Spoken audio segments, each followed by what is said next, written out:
Good evening, Heart for the Community Initiative. Welcome back to another edition of the Heart for the Community Initiative interview series. I'm so glad that you're here this evening, and we have a special treat for you. Yes, I know that we're on earlier than we normally are, but that's why I send you notifications so that you can get prepared. We have none other than the future governor, I hope, of Virginia, Virginia Delegate Jennifer Carroll Foy. We are so happy that she took a few minutes out of her very, very busy schedule, especially in this election season. Delegate Foy, I know that you have so many things to do, but we truly are glad that you stopped by to have a few moments with us today. So thank you and welcome to Heart for the Community Initiative.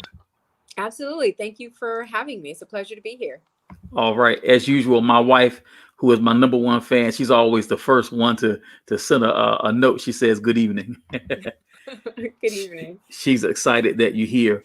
Well, I'm sure that our audience, our community, is glad to hear from you. This is the first time on Heart for the Community Initiative. I hope it will not be your last. So we're going to treat you well. All right. Absolutely. Thanks. If you don't mind, I'd like for you to just tell the audience a little something about yourself. Most of them know you, but for those who don't, can you just get them familiar with exactly who you are and what you do? Absolutely. I am Delegate Jennifer Carroll Foy, and I represent Prince William and Stafford in the 2nd District in the Virginia House of Delegates.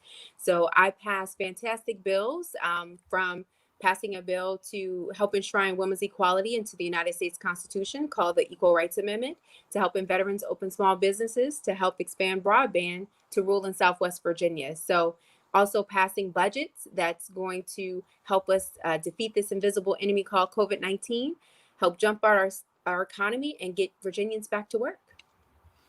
All right. Well, we appreciate that. I think they know you now. Yes. So, if you don't mind, to the best of your ability, with the information that you have, are there any COVID updates? So the most recent COVID updates, one of the things I'm most excited about is Governor Northam making it easier for more people to be eligible for the Rebuild Virginia grant. That is a grant for small businesses, up to $10,000, to be able to apply and get that money that you do not have to pay back. That money will help keep you, up and till we get over COVID-19.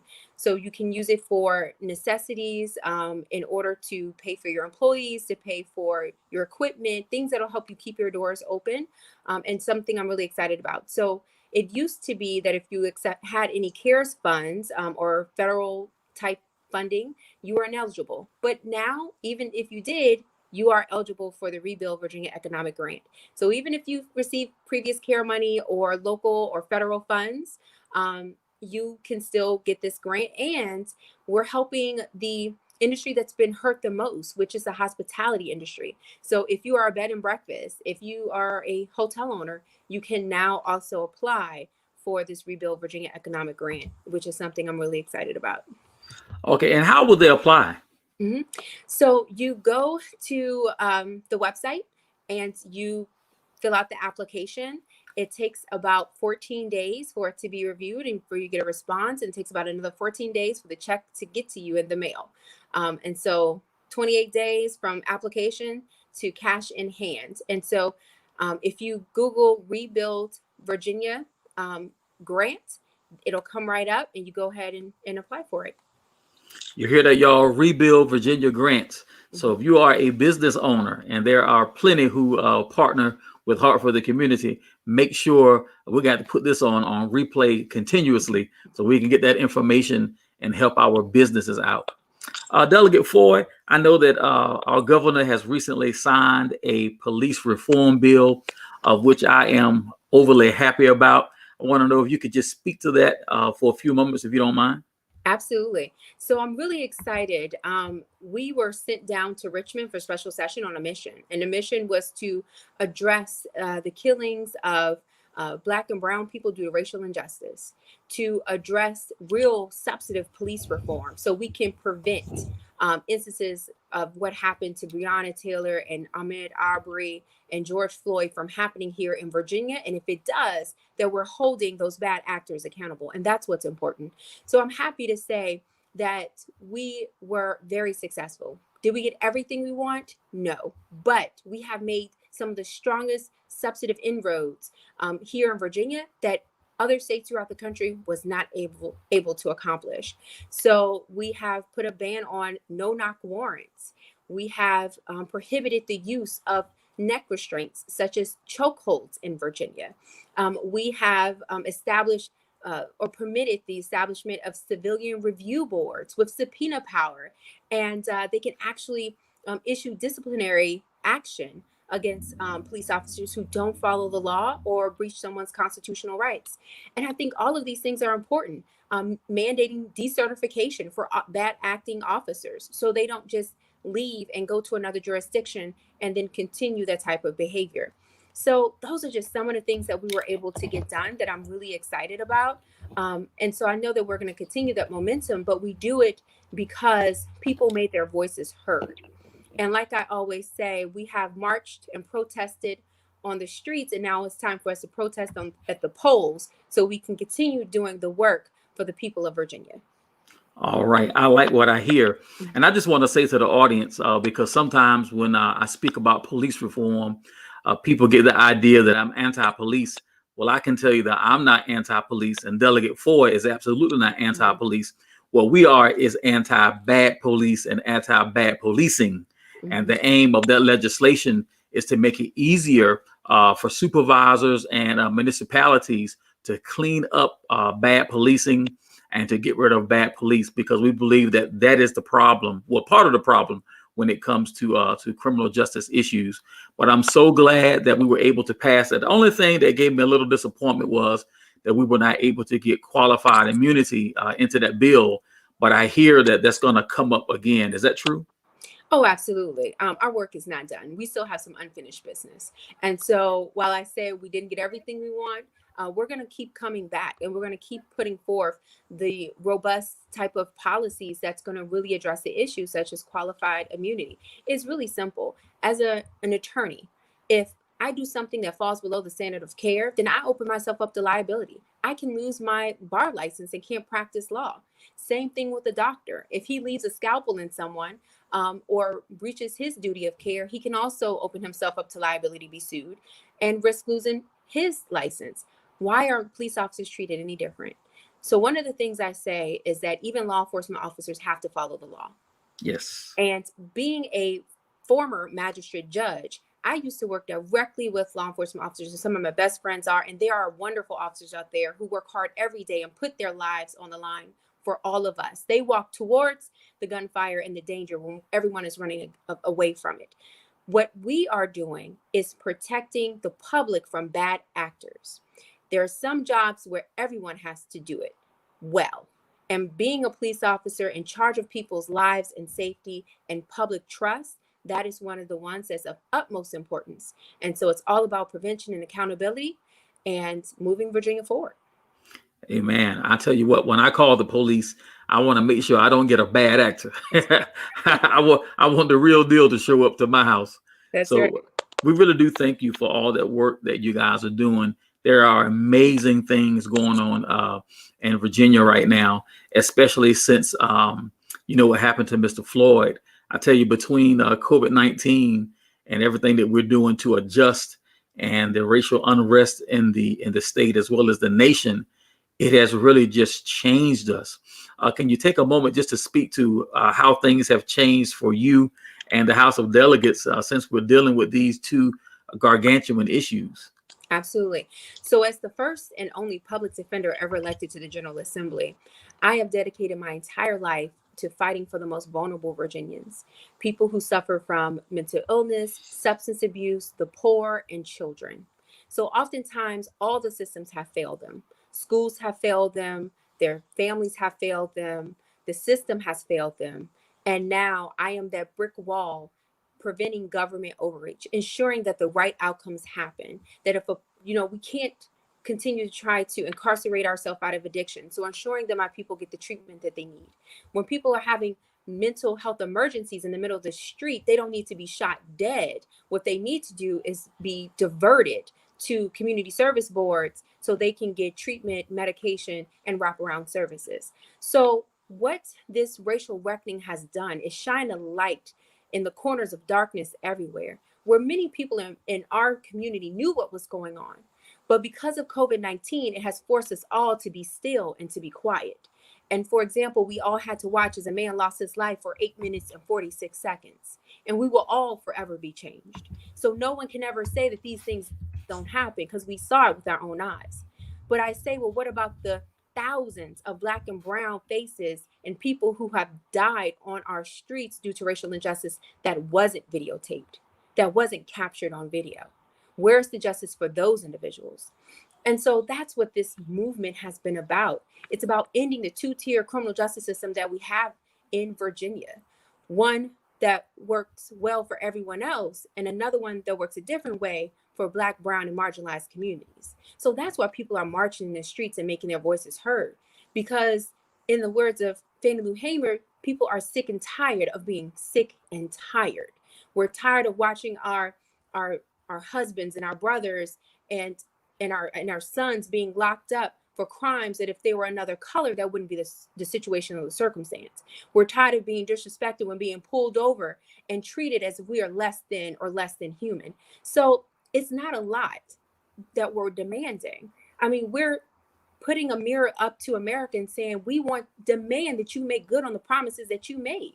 Fairness, equality, and justice, those aren't just talking points. These are philosophies and things we have to own and fight for every single day.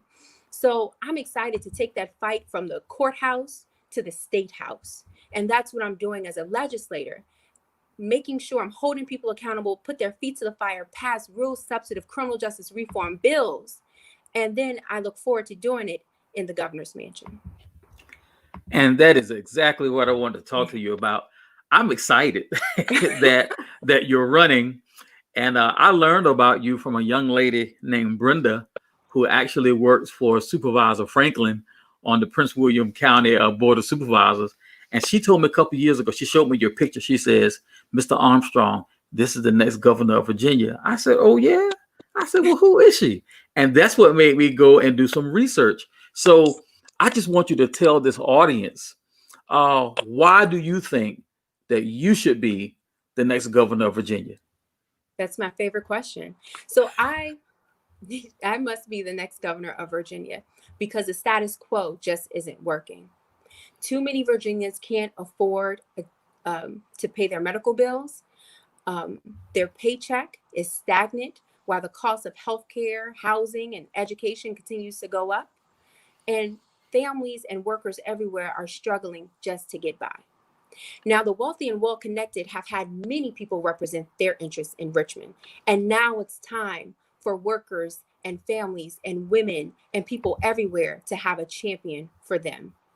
I understand uniquely the challenges that Virginia families face because I live them.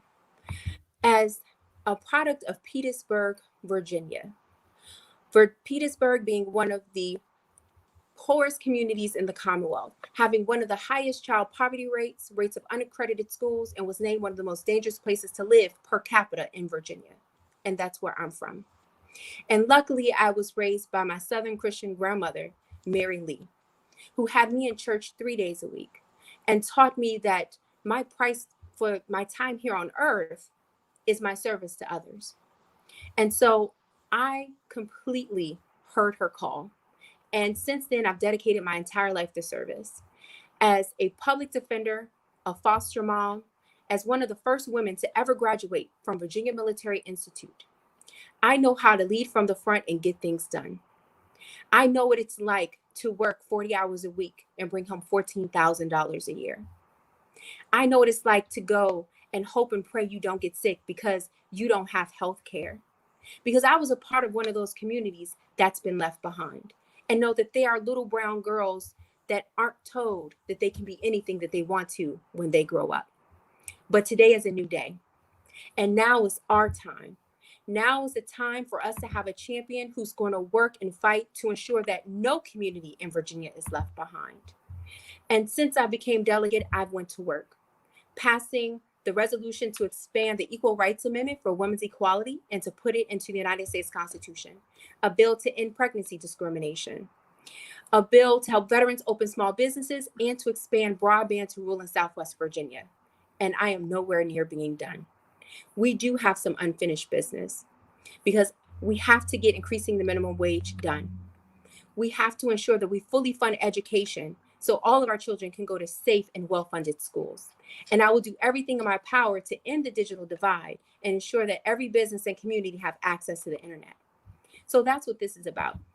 Do we want real change? Because real change doesn't come from recycling same old politicians and policies. Change comes from electing a new leader with a clear vision and fresh ideas on how to move Virginia forward. And I am the right leader for this moment. Well, you have convinced my wife and I, and it sounds like you have convinced Elisa Middleton. She says, I look forward to having you in the governor's mansion. That's right. So you can count on us. We're going to be cheering from here, and we're going to use all of our social media prowess and all of our influence to help get you to the governor's mansion. And we mean that. And we're so glad that you are touchable. The one thing that I have been very impressed about with you is, people watching when you don't know that you're being watched. And I'm one of those people. I like to observe. And everywhere I've seen you, Delegate Foy, you've been the same person. You've been humble. You've been approachable. You've been nice, and you've been helpful. And I really do appreciate it. And for my audience, you know that I'm not one to really blow smoke. I tell it like it is. And I'm telling you that everywhere I have seen Delegate Foy, she's been the same person, and she is very much approachable and humble and just a nice person. And we know of the work that she's doing in the House of Delegates, and we really appreciate it. And I'm going to do everything I can to get you to the governor's mansion. All right. All right. So listen, we have, of course, these elections coming up on next Tuesday. And I know that you are working hard to get some of the people that you know and appreciate elected. I just want you to take a moment, if you would like to, and tell the audience about some people who you would like to see take office on Tuesday, November 3rd. Absolutely. This is the most pivotal and consequential election of our lives. And I know you've heard it before and we've said it, but I promise you, this is not hyperbole. And we know that from the over 220,000 people who have lost their lives, many of them needlessly because of the federal failure, because of one man's deceptiveness, ineptness, and incompetence. So everything is on the line this November 3rd. And so what I'm doing is I'm getting to work and I'm helping these fantastic, dynamic, powerful candidates that's out there, such as Qasim Rashid in the first. And he is running for Congress to replace Rod Whitman, a man who has gotten absolutely nothing done in the last several years that he's held this seat. And we're about movement. We're about change and getting things done. And so Qasim Rashid is the best man for the job. And so I'm excited to support him and help him in his race. Then we have Dr. Cameron Webb in the 5th. And when you talk about impressive, when you talk about humble, when you talk about a man who's in it for the right reasons, then you're talking about Dr. Cameron Webb. And so he is a doctor and a lawyer. Okay. Oh, wow. Right. He is an activist and an advocate. He is determined and driven to go to DC and to make a change and to stand up for us in a real way. And so I am definitely all in support of his race. So if you have not supported him, please support him and get out. And of course, we have to send our Congresswomen back. They've been doing a phenomenal job, from Jennifer Wexton to Elaine Luria to Abigail Spanberger. And of course, Congressman Jerry Conley, he is also on the ballot. So we have to support him and get out. And Senator Mark Warner. Warner has been a dedicated servant to Virginia and fighting for us and our economy. And so these are just fantastic men and women on the ballot who are doing the right thing and fighting for us in DC. And we have to send them back or send them there, because that's what we need. We need leaders who see us. We need leaders who hear us and who make good on our demands. And so I don't support anybody, y'all. I only support the people who I think will make a difference and move us forward. You know, it's amazing, Delegate Foy. I am neither Democrat nor Republican. I'm an independent. And I will vote for whoever I think best represents me. Mm-hmm. But all of those names that you called, I happen to like those names. Yeah, they're good names. I really do. This election, I absolutely agree with you that it is not hyperbole, that there's so much at stake. I do believe that the moral fiber of our country and how we move forward in this great experiment called democracy. I really do believe it rests on who we choose, not only at the top of the ticket for president and vice president, but also who we select to represent us in the U.S. Senate, the U.S. House of Representatives, and so forth and so on. And I just encourage everybody, I'm sure you do too, it's not just about who goes on at the top of the ticket. For all of you who will be voting for local officials, your mayors and your city council persons, your city treasurers, commissions of revenue and all that kind of stuff, you need to really be involved in that, know who's on the ballot, and make a decision. We still have a few days left. For those of you who have not already done early voting in Virginia, it is still possible. Early voting, the last day of early voting in Virginia is this Saturday, the 31st. Please check with your local municipality for what those hours are after the 31st, this Saturday. If you have not already used the mail-in ballot, of course, you have an opportunity to vote on Tuesday, November 3rd. So just want to once again impress upon you how important it is that you vote. Please get out and vote. Please understand that your vote is your voice, and we want you to speak very loudly. And Delegate Foy has already let you know she's called some names. And so for those of you who are in our listening audience and you're in these various places, for those names that she called, I have met Congressman Connolly. He was my congressman for the time that I lived in Prince William County. And so, of course, I have already cast my vote for Mr. Rashid. I do want him to represent me now that I live in Stafford. So it is awesome. Well, Delegate Foy, I know that you have to run in just a few moments. I want to give you the microphone. If there's anything that we haven't covered that you would like to say to the audience, here is your chance, ma'am. Absolutely. So we have to lay everything on the line. We have to leave everything on the field for November 3rd because it is that important. However, right after that, onward to June of 2021, where it will just be Virginia and New Jersey. We will be the only games in town that have elections, and we have the majority that we have to protect. So if you like your reproductive health care, if you like the fact that we made access to voting easier and safer, if you like the fact that we became the first Southern state to have 100% zero carbon emission standard, if you like the fact that we're pushing for equality, justice, and fairness across the board, then we need you to continue to show up. Because in Virginia, we have an opportunity to elect the first ever Black woman governor in the history of our country.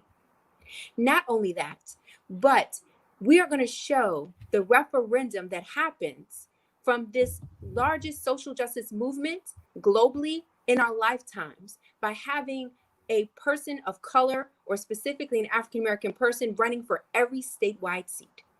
So this is how we do and get things done. We have to show up. Democracy is not a spectator sport. We know what happens when we stay home. You don't have the option to disengage. This is where it all happens. Like Justice Ginsburg say, we have to be where all the decisions are being made.